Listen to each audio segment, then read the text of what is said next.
Bom dia a todos.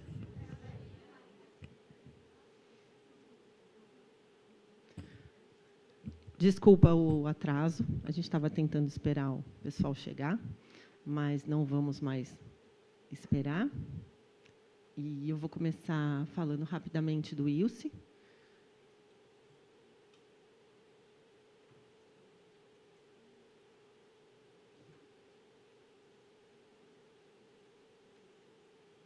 Bom, então vamos lá. Meu nome é Flávia Goldfinger, eu sou nutricionista e sou diretora executiva do ILSE Brasil. A gente vai apresentar rapidinho um vídeo do que é o ILSE, o que o ILSE faz.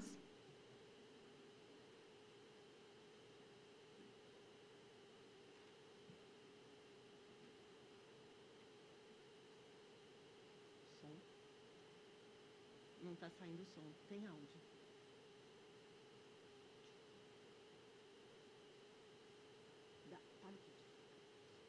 Só um pouquinho.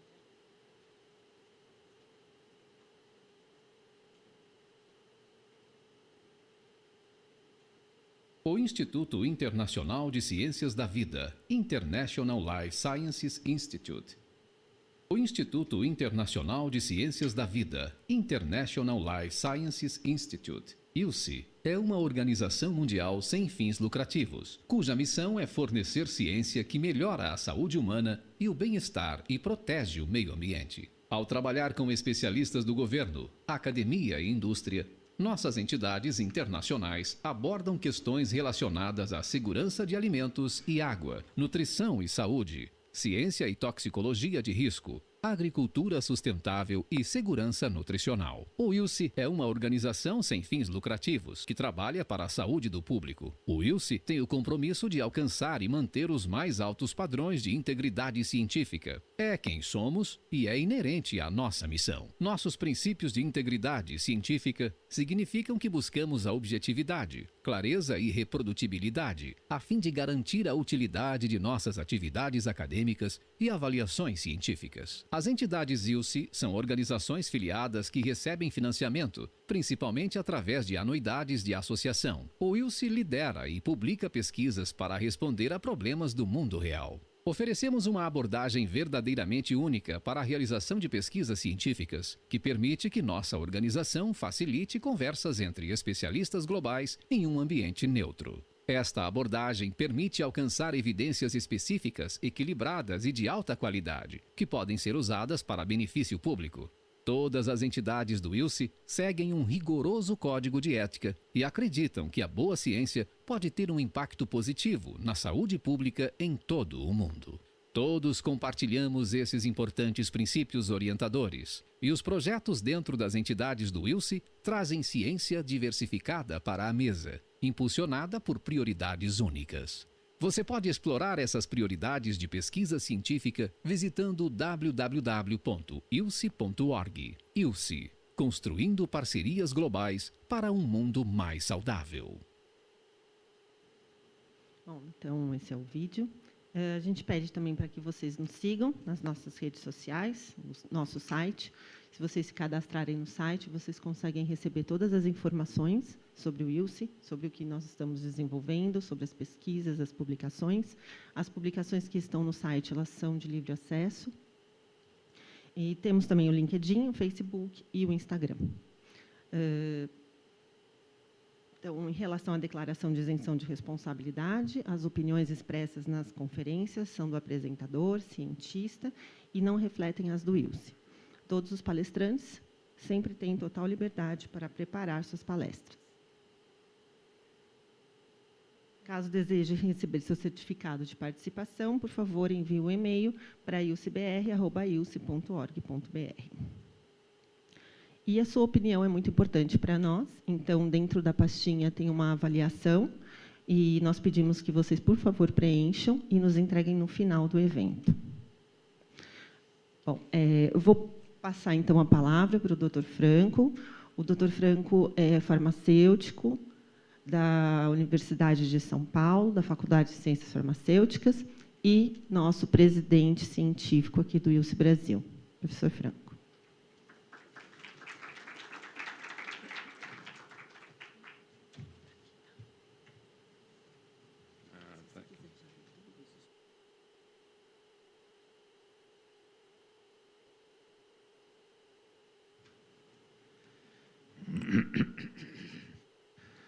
dia a todos, cumprimento a todos. Em nome do Wilson, da Força Tarefa de Alimentos Funcionais e agora Nutrientes e Suplementos, dou as boas-vindas. Hoje é um dia de alegria, não é só porque o Brasil ganhou ontem, que é uma boa razão, né? Mas porque, depois de 2 anos e meio, essa força-tarefa consegue se reunir presencialmente. Então, muitos de nós não nos víamos há 2 anos e meio, a não ser pelo 3x4 no computador, né? Aquela coisa que a gente acabou se acostumando, mas é terrível. Então, é uma alegria muito grande ver aqui colegas da universidade, colegas de outras faculdades, membros do INSE, que estão aqui participando conosco hoje. Então, as boas-vindas, obrigado pela presença e também dou as boas-vindas para aqueles todos que estão nos assistindo via internet. Espero que na próxima a gente possa trazer também todos esses que estão na internet. O nosso programa pressupõe 2 palestras iniciais, a de saúde cerebral, com o Dr. Gary Small, e a seguinte, a microbiota e envelhecimento, com o Dr. Dan Weisberg. Cabe me apresentar a ambos aqui, e já comento que o Dr. Gary Small, ele não pôde estar aqui, mas mandou a palestra dele gravada. Infelizmente, ele não vai poder acompanhar a palestra, está disponível aqui hoje, no momento, para as perguntas. Mas vai ser possível mandar para ele um e-mail e alguma forma de comunicação, um contato através do Wilson. Ele está disponível para contatos posteriores e nós faremos isso. Então, a primeira palestra, que será uma gravação encaminhada pelo Dr. Gary Small. Ele é integrante do Conselho Consultor de Nutrição da Herbalife Nutrition, tem licenciatura em Ciências com mérito em Biologia da Universidade da Califórnia. É doutor em Medicina pela Universidade da Califórnia do Sul, residente clínico em Psiquiatria em Harvard, treinamento em Psiquiatria Geriátrica na Universidade da Califórnia, Los Angeles. Tem mais de 400 artigos científicos, editoriais, capítulos de livros e livros. É diretor da Divisão de Psiquiatria Gástrica da Universidade da Califórnia, diretor do Centro de Longevidade, também da mesma universidade, e um dos 50 principais inovadores do mundo em ciência e medicina, segundo a revista Scientific American. Autor do best-seller The Memory Bible, pelo New York Times. Editor associado da Psicogeriatria Internacional, editor da Revista de Psiquiatria Clínica e Geriatria, e ex-presidente da Associação Americana de Psiquiatria Geriátrica. Eu já apresento o Dr. Dan Weisberg, que fará a palestra em seguida. O Dr. Dan Weisberg, eu não sei se ele está aqui, já ainda não chegou. Ainda não. Colega, companheiro de várias jornadas na universidade, na área científica, e uma grande capacidade de inovação na área de eventos, de disseminação da ciência e do ensino na área da nutrição, através dos eventos que realiza. Ele é médico cirurgião, professor associado do Departamento de Gastroenterologia da Faculdade de Medicina da USP, coordenador do Laboratório de Metabologia e Nutrição e Cirurgia Digestiva, Metanutri, da Faculdade de Medicina da USP. Coordenador da Comissão de Nutrologia do Complexo Hospitalar do Hospital das Clínicas, livre docente, doutor e mestre em cirurgia, também pela Faculdade de Medicina da USP. Coordenador clínico do Instituto Central do Hospital das Clínicas, de São Paulo, Hospital Santa Catarina, diretor-presidente do GANEP e diretor científico da Biome4Me. Apresentados os 2 palestrantes, eu pediria, então, que iniciassem a apresentação encaminhada pelo Dr. Gary Small.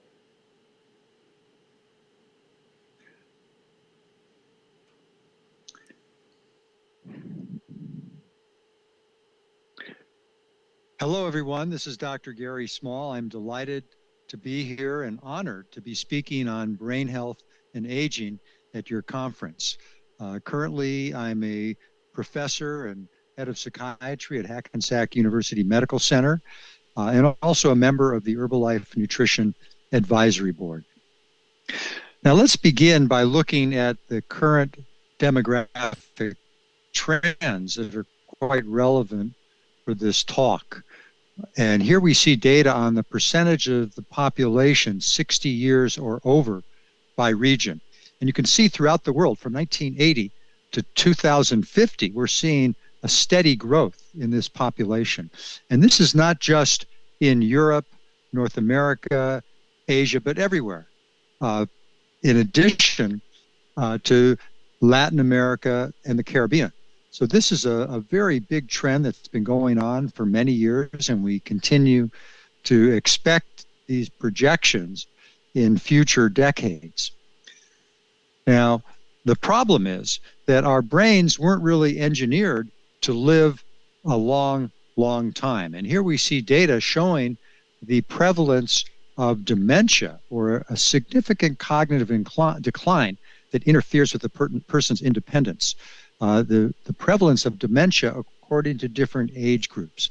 And we can see that with every 5 years, that percentage increases steadily. In fact, there have been some studies showing up to 40 or even 50% of people 85 or older being at risk for a dementing illness.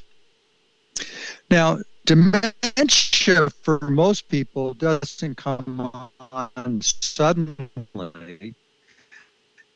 It's usually a progressive problem in forms of cognitive decline. Normal aging is when we have mild symptoms that we often joke about. It tends to be relatively stable. If that progresses, people develop mild cognitive impairment. And when they are no longer functionally independent, they develop dementia. We can track these conditions with pencil and paper neuropsychological tests, with brain imaging tools of various types that look at amyloid and tau in the brain, as well as how the brain is metabolizing sugar, which reflects on cognitive function and cellular function. Now, if we do nothing to intervene, memory will get worse with age and time. Our goal with most situations is early intervention to slow down the progress. Unfortunately, most clinicians do too little too late. Their intervention is not at the beginning of the dementing process, but later on. And it's easier actually to protect a healthy brain than to try to repair damage once it's extensive. Our research group has looked at this in many different ways. We collaborated with Gallup, a large polling company, a number of years ago. We had data on nearly 19,000 adults in the United States, ages 18 to 99. And you can see that memory complaints increase as people get older, from about 15% in younger adults to 26% in older adults. Also, the healthy behaviors that people engage in are more common in older adults, but these healthy behaviors are likely to lower the rate of memory complaints, and it tends to be additive. So if somebody doesn't smoke, their memory is better than if they do smoke cigarettes. If they also eat fruits and vegetables regularly, their memory is even better. And if they exercise regularly, they have a better memory performance. For the average person, genetics do contribute to risk for cognitive decline, but it's only part of the risk. And in fact, for most people, non-genetic factors have a greater impact on how well the brain ages. And we'll talk a bit about some of these strategies: physical conditioning, mental stimulation and cognitive training, stress management, nutrition, Social engagement is very important. Loners do not do well as their brains age. Getting a good night's sleep, and also attention to our health care is critically important in preserving cognitive abilities. Now, there are many different studies, and I've often spoken about them, on how physical exercise increases the size of the brain, how it gets our bodies to produce brain-derived neurotrophic factor, which increases cellular communication. And here's just a recent study that our group was involved in, where we looked at the thickness of the medial temporal lobe, which is an area of the brain that is very important for memory. And you can, and what we looked at was a surrogate of physical exercise, and that is the number of hours people reported sitting during the day. And there was a clear correlation between hours sitting and thickness of that important brain region. And we know that the size of that brain region, it contains the hippocampus, an important memory center, is very much related to cognitive performance. And so are begin these special desks where they stand during the day, or even walk on a slow treadmill to increase their exercise levels. There's been a lot of research on mental stimulation as a way to protect brain health. And we've seen that it activates neural circuits. We did some research, functional MRI. It's associated with a lower risk for Alzheimer's disease. People who speak more than one language, and lifelong education as well. In addition to this, we can teach cognitive techniques to compensate for their age-related memory decline. And when people practice these techniques, we can see benefits lasting for many years. Our group did another recent study where we asked the question, what happens if you get research subjects to do aerobic exercise or cardiovascular exercise at the maintaining their memory to sequential physical exercise and memory training. And as these data show you, we see different outcomes depending on the approach. So the sequential method had a better effect on what we call executive function, or ability to solve problems, as shown by the green on one on this particular graph, whereas simultaneous training, that is getting on a stationary bicycle and learning memory techniques at the same time, that seemed to improve verbal and visual memory more. Stress is not good for the brain. It causes increases in stress hormones like cortisol and noradrenaline. And studies done over the years at UCLA and other places have shown that even though chronic stress will shrink the hippocampus and other memory centers and impair memory function temporarily, relaxation methods and meditation can rewire the brain and affect the neural circuitry, as we see in these functional MRI scans, where the colored areas show you where there's differences in neural activation based on these stress reduction interventions. Also, not surprisingly, it improves mood, but also improves cognitive function. You don't have to meditate for hours and hours. These studies were done for research subjects, just meditated for about 10 minutes per day. Now let's talk about nutrition, which is an interest of many of us. And there, we could spend quite a bit of time talking about brain healthy nutrition, but I'm going to try to highlight a few areas that I think are important. I mean, number one, we know from many studies that midlife obesity increases the risk for late life cognitive decline. And it's particularly this central obesity, the fat cells that surround the abdominal organs, they are pro-inflammatory. And we think the problem is that these fat cells elevate inflammation in the brain, which is not good for cognitive functioning.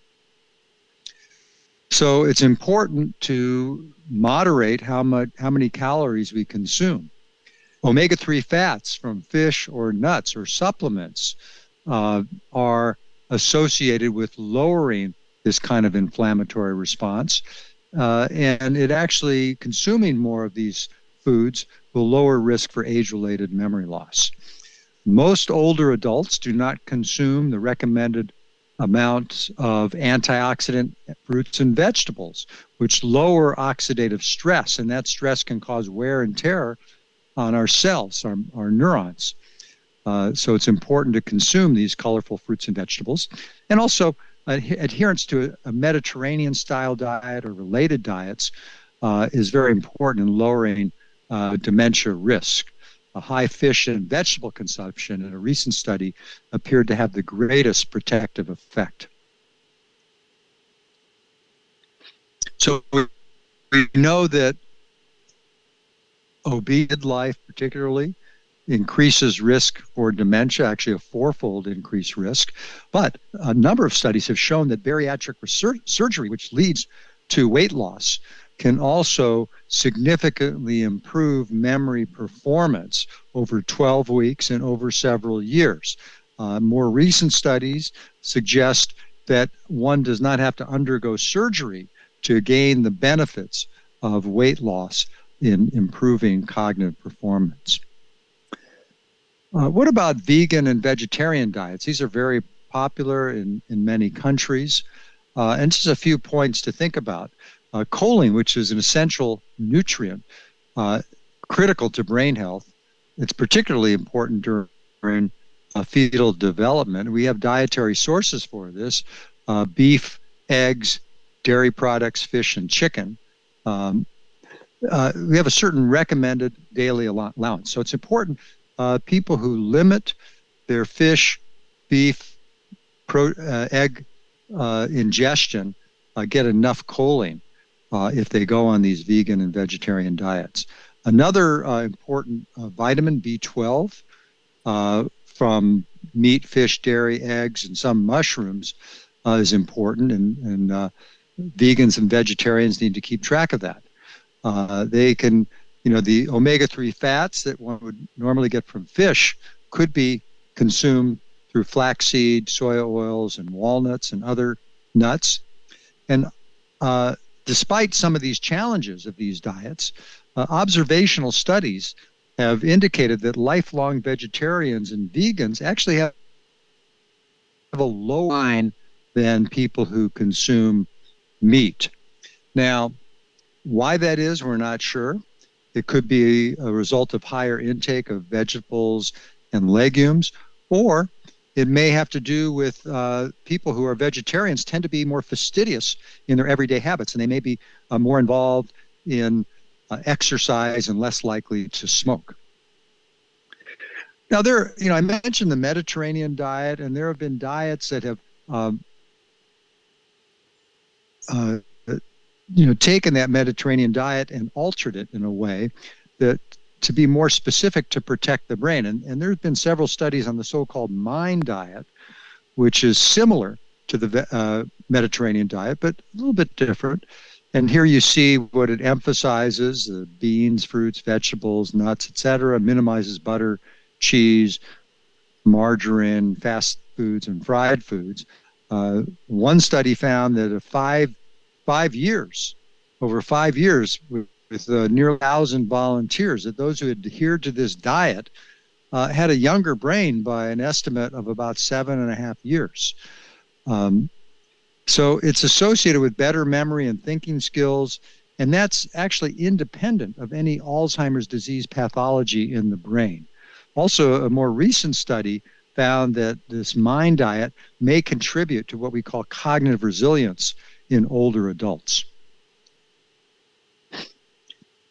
So caffeine is consumed by most people throughout the world, and we get it through green tea, coffee consumption. It turns out that it, in moderation, can be good for the brain and decrease stroke risk. This very large study of over 82,000 Japanese subjects over a 13-year period compared seldom drinking green tea or coffee to higher green tea or coffee consumption. And they found that those who consumed it more had a lower risk for cerebral vascular disease and stroke disease. Didn't seem to have an association with any coronary heart disease. Now, I mentioned earlier the importance of inflammation and brain aging. And we know that inflammation is a normal physiological function that repairs tissue damage, helps us fight infection. But as we age, it tends to be heightened in the brain to an extent that it's not good for us. It may be that it attacks normal neurons. Many anti-inflammatory strategies, like a good night's sleep, consuming omega-3 fats, and physical exercise can help reduce this inflammation. We studied the use of an anti-inflammatory drug a number of years ago and found that it improved cognitive functioning and actually brain function as well over an 18-month period compared to placebo. But medicines have a lot of side effects. So what else reduces inflammation and even oxidative stress? We know spices do. And this large study in China showed that people who ate spicy foods at least 3 times each week had greater life expectancy. And you see one of the spices there is curcumin from turmeric. And we've studied curcumin to an even greater extent in our studies over the years. And let me just share with you some, first of all, we got interested in it because of epidemiological studies showing lower rates of Alzheimer's disease in India, where they eat curried foods, which contains curcumin and other spicy foods. But in the laboratory, curcumin ticks all the boxes to protect brain health. It reduces inflammation, oxidative stress, as well as amyloid and tau. So in our initial study looking at this, we found that older adults, middle-aged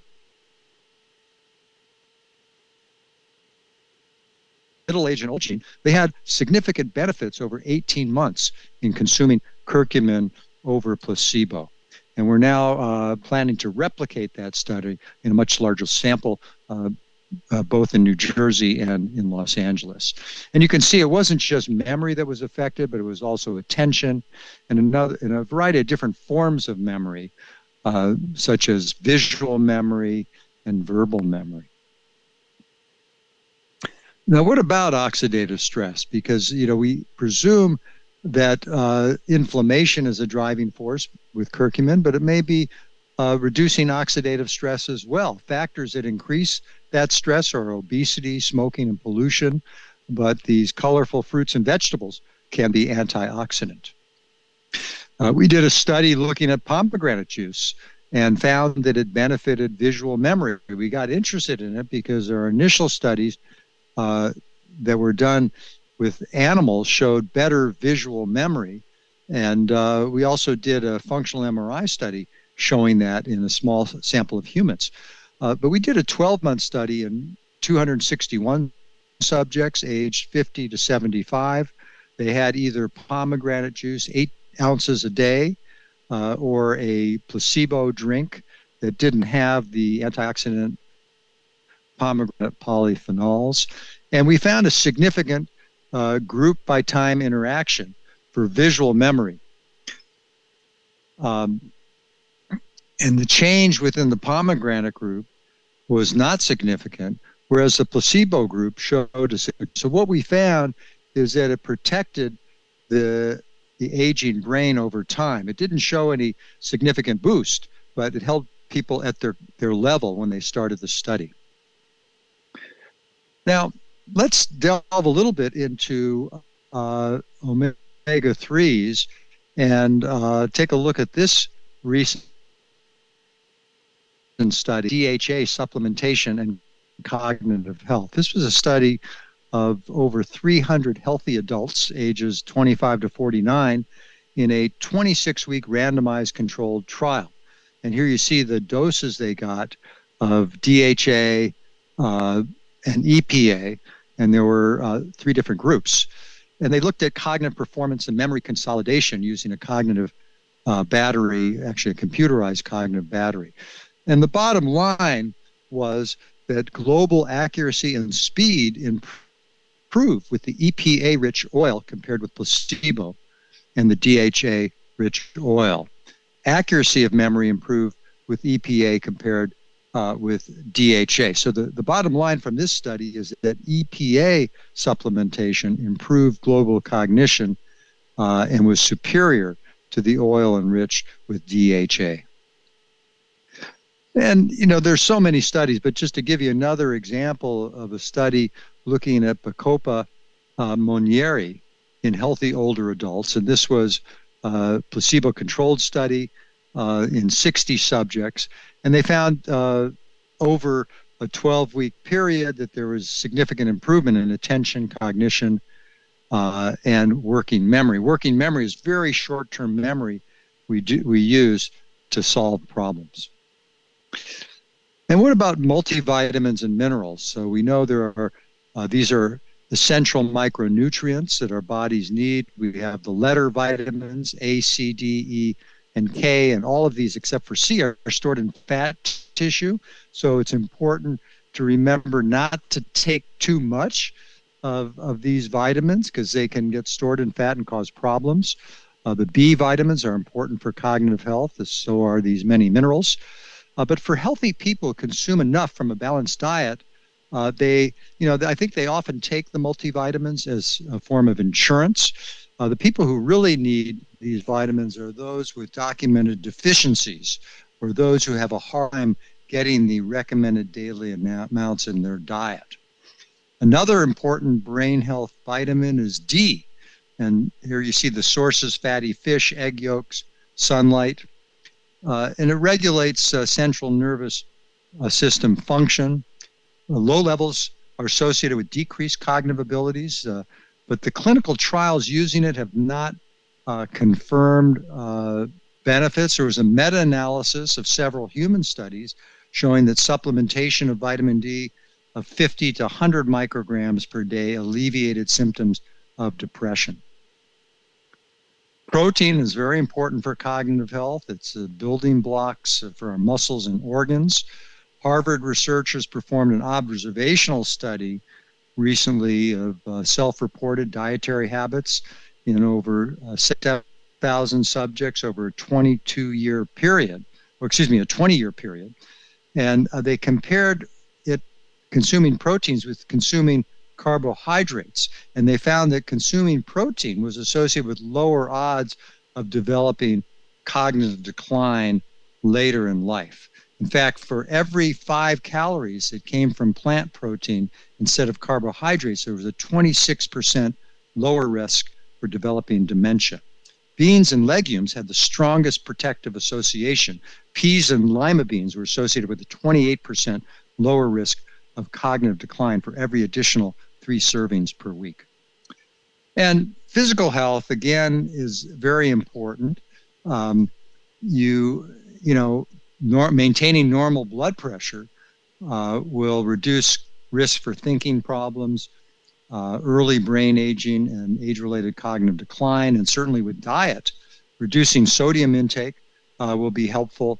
And regular exercise, weight control, limiting alcohol use, and managing stress all go a long way to keeping our blood pressures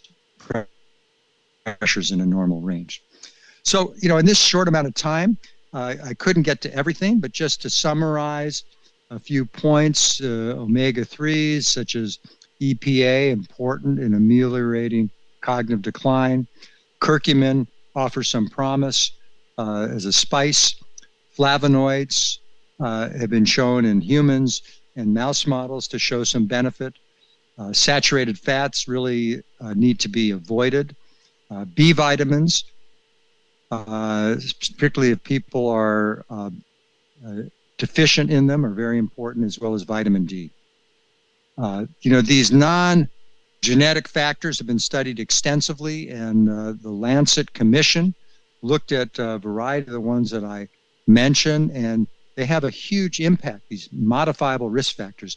And people should know about this because it empowers them that they can do better despite their genetic predisposition. So to summarize, for the average individual, non-genetic factors have a greater impact on healthy cognitive aging than do genetics. And several of these factors can be modified, particularly our diets, but also brain exercise, mental stimulation, physical conditioning, social engagement, and stress management. What's important is to find incentives for people to live this brain healthy lifestyle, because it'll have not just an impact on our personal health, but also on public health. Thank you again for the invitation. It's delighted to speak. It's a delight for me to speak to all of you today.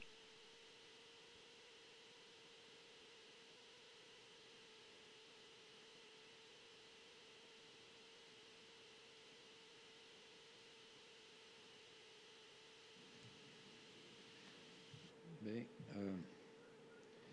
é uma pena, de fato, que a gente não possa interagir aqui hoje presencialmente com o Dr. Gary.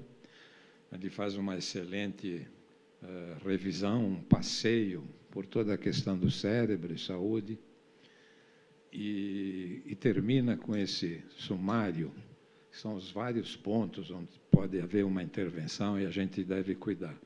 Isso me lembra uma palestra dele, que eu assisti há muito tempo, e todos entusiasmados, o que fazer, o que se pode, e realmente eram todas pessoas já de uma idade próxima da minha. E alguém lá perguntou, mas doutor Gary, quando é que a gente começa a fazer tudo isso? Quando é que a gente pode? Ele falou, olha, o conselho que eu dou é o seguinte, você começa a fazer logo depois que você nasce. Ou seja, a questão toda é que desde o começo a gente tem que pensar que as coisas vão, o organismo vai passando por uma série de fases, e isso tem que começar cedo. Quanto mais cedo se começa a tratar a terceira idade, como dizem, é melhor. Como eu disse de novo, é uma pena a gente não poder interagir através de perguntas, mas elas poderão ser, até várias dessas questões são temas das palestras que se seguem. Então, durante essas palestras, nós teremos também a oportunidade de trazer as questões que forem suscitadas, foram trazidas a partir da palestra do Dr. Small. Eu tenho o prazer... Nem senta, Dan. Nem senta. Eu tenho o prazer de... Aqui, o meu amigo, o professor Dan.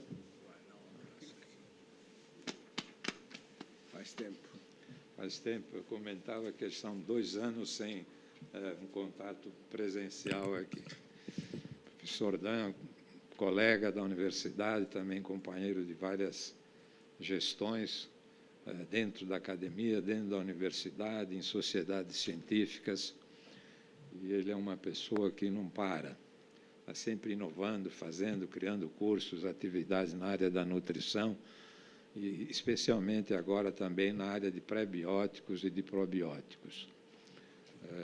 Nós já falamos do currículo do professor Dan, quando apresentamos também o Dr. Gary, e é um prazer vê-lo aqui de novo, Dan, como sempre, e eu agradeço você ter possibilidade de aceitar e estar aqui conosco novamente. Sempre um prazer, Franco. Estar com você é aprender. De modo que, para mim, é uma alegria sempre grande, nossa amizade de tantos anos renova-se enquanto estamos por aqui. Né? Apesar dos Covid e essas coisas. Agora não sabemos o que virá, mas tudo bem, né? A gente dá um jeito. A gente sempre demos. Dá um jeito. Sempre demos. Tá bom. E estar com a Ilse, então, é uma alegria muito grande. Começamos? Bom, então, mais uma vez, agradecendo a Ilse e ao convite do professor Franco, que sempre nos prestigiou. Nosso tópico hoje diz respeito a atualidades nesse assunto de envelhecimento saudável, é sobre o microbioma. Eu queria começar com essa história de que no consultório chegou uma senhora de 80 anos e as queixas dela... Isso aqui, temos um... Temos...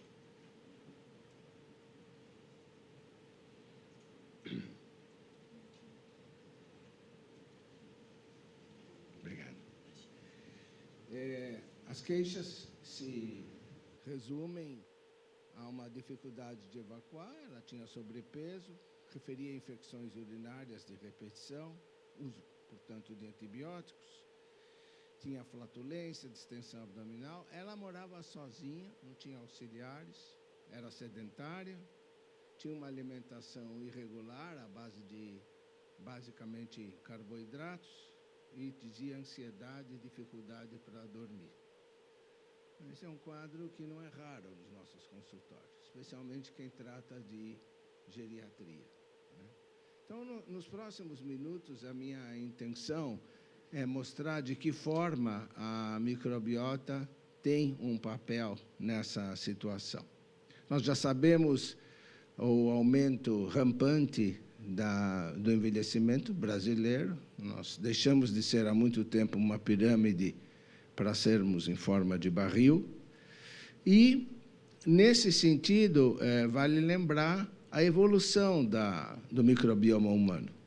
Então, desde que, em útero mesmo, já estamos aí com nossos micro-organismos, mas que vão evoluindo e se constituindo, principalmente até os 1000 dias, mas não totalmente. Hoje já se sabe que 10, 12 anos de idade existem a verdadeira constituição da assinatura microbiológica de cada pessoa. Isso evolui de uma maneira mais ou menos semelhante na puberdade, no adulto, onde nós temos um número aumentado de anaeróbios e uma diversidade, falando em microbiota intestinal, uma diversidade e um número maior. No entanto, existe uma série de fatores que alteram a composição do microbioma ou da microbiota, falando particularmente de bactérias humanas, desde a genética, passando por dieta, estilo de vida, nas suas mais variadas formas. A geografia tem um papel cada vez mais importante, hoje se admite. O uso de drogas, sem dúvida, mas a idade adquire um papel bastante importante. E, neste gráfico de idade, nós vemos que, nessa idade acima dos 65 anos no exterior, 60 no Brasil, nós vamos ver a presença maior de anaeróbios e aeróbios facultativos, uma redução da diversidade e, portanto, uma modificação. Aliás, esse estudo, que já pode ser considerado clássico, ele mostra, ao longo da vida humana, até os 100 anos, o que acontece. Se nós acompanharmos aí, nós vamos ver que, com a idade, nós vemos uma diminuição progressiva das actinobactérias, principalmente a partir dos 60 anos. Os firmicutes também diminuem mais a partir dos 70 anos, enquanto que aumentam o filobacteroidetes e também o de proteobactéria. Então, o envelhecimento em si leva a mudanças no nosso microbioma. E essas mudanças estão associadas às próprias modificações fisiológicas do trato gastrointestinal, às mudanças do padrão dietético que acontece nessa idade, mas também junto com o declínio da função imunológica e também cognitiva. Curiosamente, todos eles, em conjunto, contribuem para a fragilidade do idoso. Numa recente revisão desse autor, Ghosh, de algumas semanas, nós encontramos um conceito um pouco diferente na abordagem da microbiota e envelhecimento. Ele divide as mudanças da microbiota em indivíduos que têm um envelhecimento sadio, saudável, e não saudável. E as mudanças acontecem, só que a cronologia das mudanças é que muda. Então, em rosa, nós estamos vendo os não saudáveis, que acontecem antecipadamente, essas mudanças, do que nos indivíduos saudáveis, em termos de modificação de taxas, de inflamação, de fragilidade, degeneração. E isso provavelmente tem a ver, segundo ele, com o microbioma e os seus metabólitos. Então, nós podíamos elencar aqui uma série de influências sociais e mesmo societárias que influenciam o microbioma nas pessoas idosas. O contato humano. Nós sabemos que contato humano, casais partilham da microbiota, animais de estimação partilham, de certa maneira, da microbiota conosco, visitantes, né?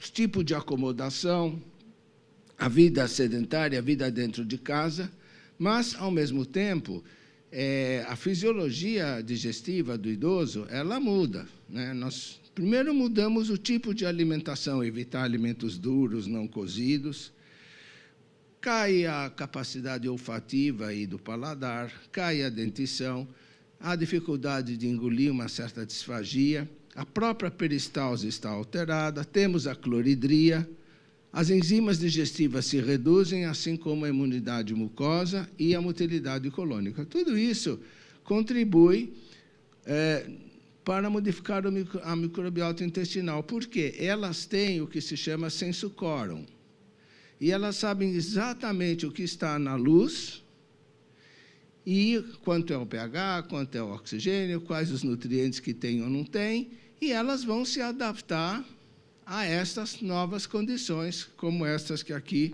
estão descritas.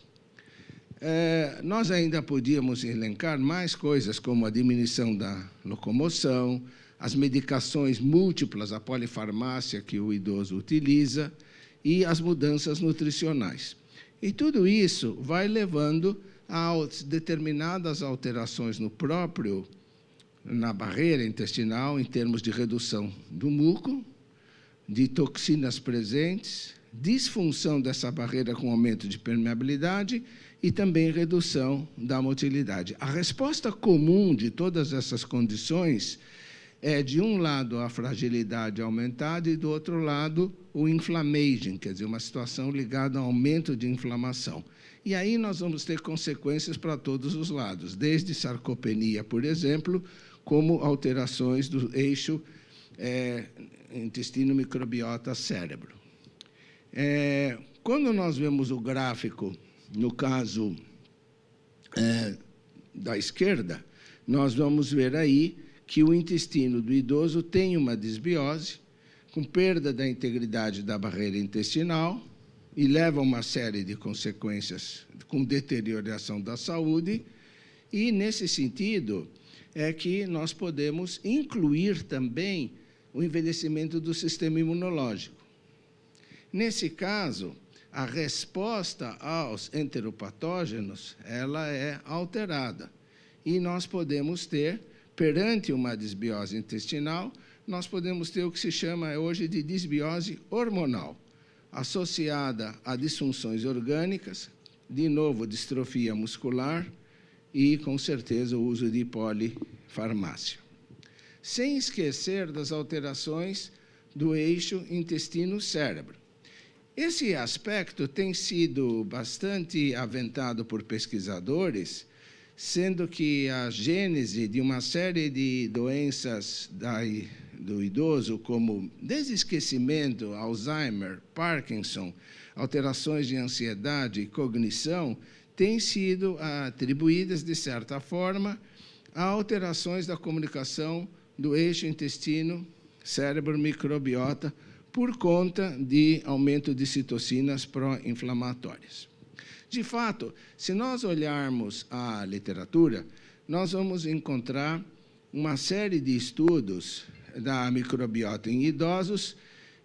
Obviamente, é impossível ler o que está aí, mas o que nós vemos é que existe, curiosamente, um aumento da Akkermansia e da Christensenella, que se repete em vários desses trabalhos. Mas, com uma redução dos micro-organismos associados à produção de ácidos graxos de cadeia curta, como o butirato, que no caso seria a rosebúria e outros. Então, essas alterações podem ser resumidas em uma redução de diversidade, redução de número e aumento e diminuição de certos grupos que já eu vou mostrar, e eles vêm sendo associados a doenças. Conforme eu falei antes, esses autores, que publicaram no Nature, eles olharam para essa questão de uma forma diferente. Então, os estudos que eu mostrei há pouco eram em envelhecimento saudável. Mas agora nós estamos vendo estudos feitos em idosos não saudáveis. E me chamou a atenção aqueles estudos feitos em indivíduos frágeis. E aí nós vemos, de novo, umas alterações que não são iguais às dos indivíduos com envelhecimento saudável. Bom, a mensagem já vem clara. Se nós tivermos uma alimentação saudável e fizermos exercício, né, e tivermos a chance de ter um envelhecimento geneticamente saudável, a nossa microbiota vai ser diferente dos idosos que sofrem de algum problema. Então, neste caso, esses autores tiveram, na minha opinião, uma ideia bem nova, bem diferente, em dividir o microbioma em grupos, no idoso. Então, assim, o grupo 1, que está aí em verde, ele mostra as taxas que se reduzem em idade, mas no envelhecimento sadio. Então, quem seriam? É o Faecalibacterium, a Rosebúria, dos ácidos graxos de cadeia curta, Eubacterium, que também participa, Bifidobacterium e Prevotella. O grupo 2, aí já são patobiontes. Eles aumentam com a idade e envelhecimento não sadio. Então, estão aí em vermelho. Então, nós vamos encontrar Bilófila, Disulfovibrio, Faecalibacterium, o Fusobacterium. Esse Fusobacterium é associado diretamente com câncer de cólon, não tem muita discussão mais a esse respeito. Escherichia. E no grupo amarelo, o grupo 3, ele aumenta com a idade nos sadios, mas ele diminui no envelhecimento não sadio. Muito interessante. E aí nós vemos a Akkermansia, a Christensenella, que eu falei que tinha aumentado lá nos sadios, mas nos não sadios elas caem. Bom, então, ainda nesse gráfico, nós podemos ver do lado esquerdo de lá as associações com idade aumentada e do lado direito aquelas associadas com um envelhecimento em vermelho não sadio. Bom, e daí? Tá bom, então nós já sabemos quais são, quais não são. Tem consequências? Tem muitas consequências, porque nós temos que imaginar que, como o genoma bacteriano ele é praticamente 100 vezes maior que o genoma humano, então, atrás de cada gene existem moléculas, existem enzimas, existem proteínas, existe uma série de coisas que as bactérias produzem, e elas interagem conosco, seja diretamente ou epigeneticamente. Então, nós podemos ver aqui, de novo dividindo nos 3 grupos, que essas bactérias vão produzir determinados metabólitos que podem ou não se associar com doenças. Por exemplo, os patobiontes, eles produzem, entre outras, o TMA, o trimetilamina oxidada. E isso está absolutamente associado com doença cardíaca, por exemplo.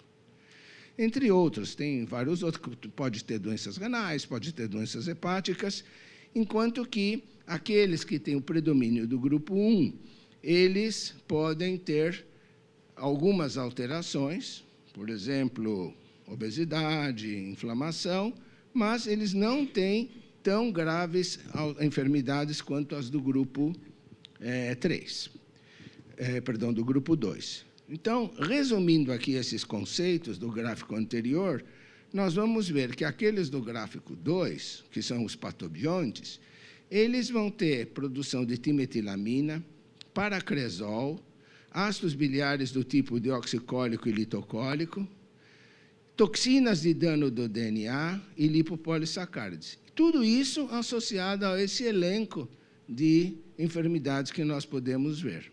Enquanto que o grupo 1, ele tem metabólitos que são butirato e acetato, portanto, ácidos graxos de cadeia curta, que também podem estar associados com algumas situações metabólicas, principalmente obesidade, inflamação e resistência à insulina. E aí, esse autor segue nesse conceito, buscando encontrar alterações em pacientes idosos e doentes, só que agora com doenças específicas. Então, ele elencou as mais comuns, e destas eu separei, pela sua frequência importante, o câncer de cólon. Como eu mencionei antes, o Fusobacterium nucleatum é um dos patobiantes absolutamente associado ao microbioma tumoral. E ele atua levando a dano do DNA, mutagênese e inflamação. Então, essa é uma das consequências de um envelhecimento não sadio. E como nós podemos fazer frente a essas situações?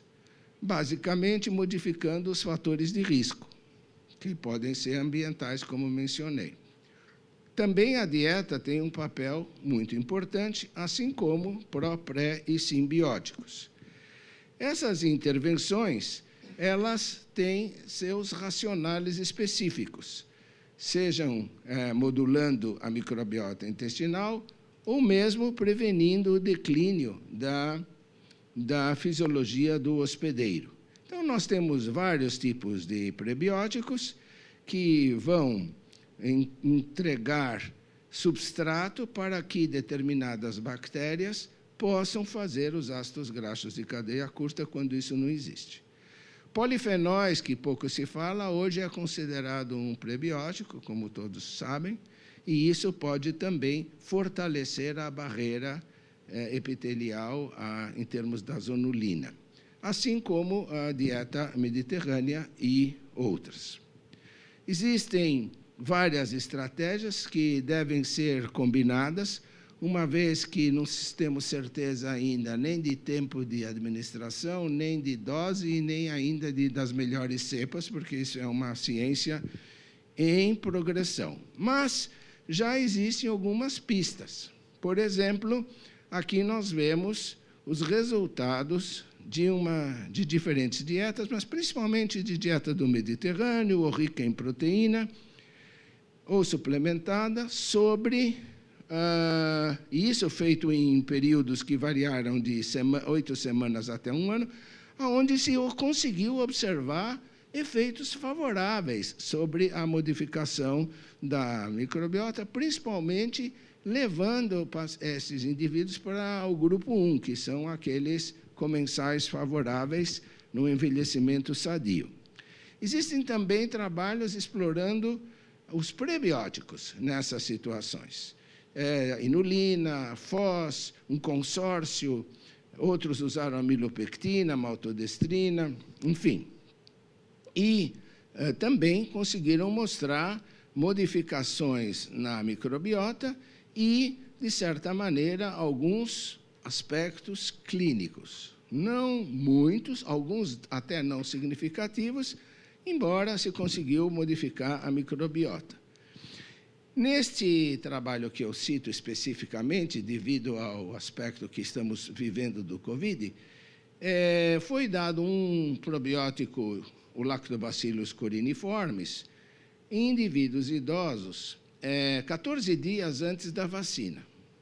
No caso, é a vacina de influenza. E esses idosos estavam em casas de repouso.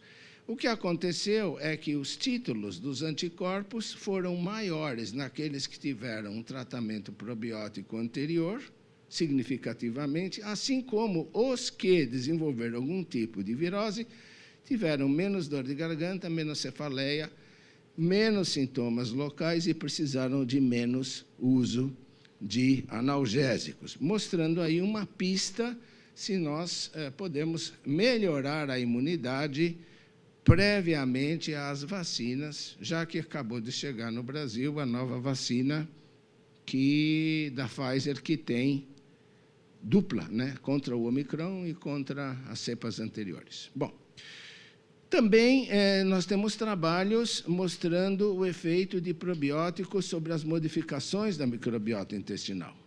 E aí nós vemos, efetivamente, um aumento de Faecalibacterium prausnitzii, de Blausia, de Eubacterium, todas elas do bem, vamos dizer assim, com resultados razoáveis, eu diria, pré-clínicos, como, por exemplo, redução de interleucina 1, zonulina associada negativamente com certas doenças, aumento de ácidos graxos de cadeia curta, mas ainda faltam aspectos clínicos.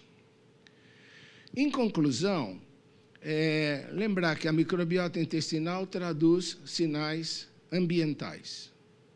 Esse é um conceito importante. A microbiota traduz sinais ambientais. Quer dizer, se você vive de um jeito, sua microbiota é de um jeito. Ela se modifica, ela modifica o risco de doença, ou seja, você pode evitar ou ativar, e ela se modifica ao longo da vida e com a idade. Essas alterações da microbiota intestinal, da idade, elas são influenciadas, como vimos, por fatores pessoais, deterioração fisiológica progressiva, dieta, medicação e um contato social reduzido. Mas o interessante é que as deteriorações da microbiota intestinal com a idade e doença em idosos, elas são processos interativos, sobrepostos, mas distintos. Quando nós pensamos em terapia para microbiota para idosos, nós vamos precisar de abordagens combinadas, ou seja, dieta, estilo de vida e também recuperação de cepas bacterianas perdidas. E vem aí uma nova geração promissora de probióticos, como a Akkermansia, a Faecalibacterium prausnitzii e outros, assim como os posbióticos que vêm chegando. Eu queria aproveitar a chance, com a permissão do professor Jolo, e convidar todos já para terem em sua agenda o Ganepon de 2023, que vai ser de 14 a 16 de junho e que vai ter o congresso, acho que é a 6ª edição do Congresso Internacional de Prebióticos, Probióticos e Simbióticos, e nós já temos 8 professores estrangeiros convidados de primeira grandeza para nos falar sobre Pré-Procin. Muito obrigado por sua atenção.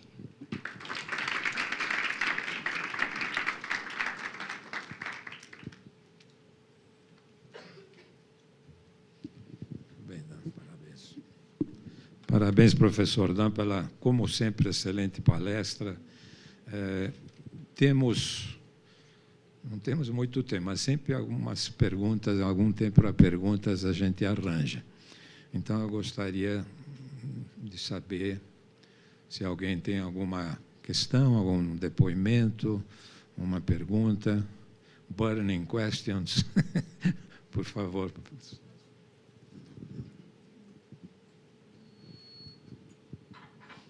Professor Dan, parabéns pela palestra, muito completa, muito interessante. Eu sou médica, mas sou dermatologista, estou aqui para falar depois da saúde da pele, no período da tarde.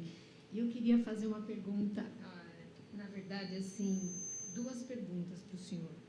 Primeiro, nesse estudo que eles dividiram em envelhecimento sadio e não sadio, como eles definiram isso? O que é um envelhecimento sadio? Existem critérios para você dizer essa pessoa apresenta um envelhecimento sadio ou não sadio? Essa é a minha primeira pergunta. A outra é como que a gente consegue entender o papel de, por exemplo, contato social em relação à microbiota? São essas 2 perguntas. Tá. Obrigado pela pergunta. Seu nome? Edileia Bagatin. Edileia, obrigado pela pergunta. A primeira resposta é a metodologia é a seguinte: se pratica alguma atividade física, faz um interrogatório de alimentação, né? e se está dentro de um padrão de alimentação saudável, se não faz uso crônico de medicamentos como antidiabéticos, insulina, antibióticos, antidepressivos, né? E não tem uma doença caracterizada a ser tratada, como câncer, por exemplo, você já separou essa população da outra. Aliás, nós fizemos isso no nosso laboratório, o Metanutri, na Faculdade de Medicina da USP, e nós temos uma coorte de indivíduos saudáveis, né? Que, aliás, estudamos a microbiota deles, são 40 pacientes, são 40 indivíduos, e nós temos um perfil hoje no laboratório que é o paulistano, digamos, entre aspas, porque você nunca sabe se é saudável ou não, né? E a segunda pergunta sobre as relações. Então, a convivência, né, na mesma cama, na mesma casa, de um casal, faz com que eles partilhem a microbiota. Inclusive, maçaneta. Já, se você pega a maçaneta de uma casa onde não tinha ninguém e depois ela é populada por micro-organismos do casal ou da família inteira. Animais de estimação não transmitem todos os micróbios, mas eles servem muitas vezes como vetores também. Promiscuidade é um problema muito sério, porque você adquire uma bicharada, digamos assim, muito confusa para um indivíduo, né? Mas eu queria expandir um pouco, com a sua permissão, essa resposta, dizendo o seguinte. Hoje se aceita que a nossa genética, ela, de certa forma, eu diria que 10% a 15%, ela dirige qual é o tipo de microbiota que você vai ter. Então, não é só um aspecto do exterior para o interior, que existe. Por exemplo, dieta é 10% a 12% também. Mas genética, não se tinha essa noção clara que ela pode dirigir. Você fica, você não fica. Obrigado. Obrigado, Dan. Temos outra pergunta que chegou aqui. Bom dia, Dan. Tudo bom? Parabéns mais uma vez, né? A minha pergunta é sobre a influência de bebidas alcoólicas, vinho, no consumo e na mudança dessa vinho e cervejas, e que o idoso acaba, se nesses estudos tem essa diferenciação. Tem. O consumo exagerado de qualquer bebida alcoólica modifica a microbiota, sem dúvida. Em idosos e em não idosos. Evidentemente, se um indivíduo bebe e não tem uma alimentação saudável ou não tem suplementos, ele sofre mais do que um indivíduo que está, de certa forma, regulada. No entanto, precisa-se dizer que a uva contém... A uva e a casca da uva contém 400 compostos bioativos. E quando eles são extraídos, seja num suco de uva tinto integral ou num bom Pinot Noir, desde que bebido moderadamente, você vai se beneficiar desses polifenóis. Então, não vamos dizer zero, como tem gente advogando, mas com extrema moderação, não é mal para a nossa saúde. Pelo menos para o paladar não é. Para a cognição também não, Franco. Diga entre nós. Eu fiquei aliviado agora. Você ficou aliviado. Tem outra pergunta que chega aqui pela internet, fala envelhecimento sadio. Pergunta é, existe uma relação conhecida entre os parturientes e expectativa de vida? A longevidade está contemplada? Professor Hélio Vanucci, sempre com as suas perguntas desafiadoras. Professor Hélio, aparentemente, existe uma dúvida na literatura se os centenários, que têm uma microbiota diferente dos nonagenários ou dos sexagenários, eles chegaram lá por conta da microbioma, por exemplo, ou por conta da genética. E os estudos não conseguem diferenciar ainda. Então, a sua resposta, embora absolutamente importante, ainda não tem resposta. Agora, patobiontes, com certeza, nós sabemos que bem não fazem. Então, eles, por uma série de metabólitos, como mencionado anteriormente, eles podem acelerar processos degenerativos. E isso poderá reduzir a longevidade. De fato, nós temos aqui na universidade também trabalhos que estudam o metabolismo de compostos bioativos de frutas. E a gente tem visto realmente o impacto da microbiota no tipo de metabólitos. A gente tem estudado particularmente a laranja, que é a maior fonte de flavonoides, que é um desses compostos importantes para a saúde. 70%, arredondando aparentemente, os metabólitos produzidos está ligado à microbiota, compostos produzidos pela microbiota que depois são absorvidos. E uns 30%, 20% está associado à mudança no perfil genético de alguns receptores celulares e enzimas hepáticas de fase 2. Então, de fato, o organismo ele trabalha com a absorção desses compostos, o que é absorvido está submetido a todo um papel de perfil genético. E a parte da microbiota está lá, e vai depender, obviamente, da dieta, mas é um desafio importante conhecer essa relação, como bem também colocou. Eu pergunto se há mais perguntas. Não? Eu observaria aqui, agradecendo o professor Dan, e fazendo não uma pergunta, mas pedir um comentário dele. O que nós sabemos sobre a microbiota do brasileiro? Você mencionou que você tem lá um banco de dados do paulistano, eu diria, daqui de São Paulo. O que nós sabemos sobre o Nordeste, o Sul, o Centro-Oeste? O que é de se esperar da microbiota dessas populações? Há grandes variações ou a variação é pouco significativa? O que a gente precisa fazer com isso tudo? Bom, em termos reais, né,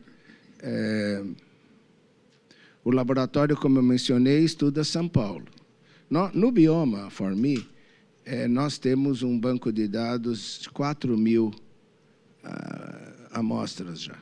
E eu tenho insistido com o pessoal para fazer um mining nesses dados. Como chegam exames do Brasil inteiro, daria tentativamente, mas ainda não consegui convencer todos a embarcarem nesse projeto. Agora, do ponto de vista teórico, Nordeste, que come muito pouca proteína animal, comparado com os gaúchos, que do café da manhã comem 300 gramas de proteína, você já pode ver que existe uma dieta. Depois, a temperatura, depois a geografia, então, e também a genética, porque a genética de Rio Grande do Sul, nós sabemos, tem um predomínio europeu maior do que no Nordeste. Então, a nossa expectativa é que hajam diferenças importantes no Brasil, entre essas pessoas. O mesmo, não sei dizer na região Sudeste e mais perto de Minas Gerais, assim, acho que aí já se confunde um pouco, mas entre esses dois polos, acho que nós podemos encontrar importantes diferenças. Continuam faltando projetos, né? Falta dinheiro. Projeto tem. Isso mesmo. Muito obrigado. Obrigado pela oportunidade, gente.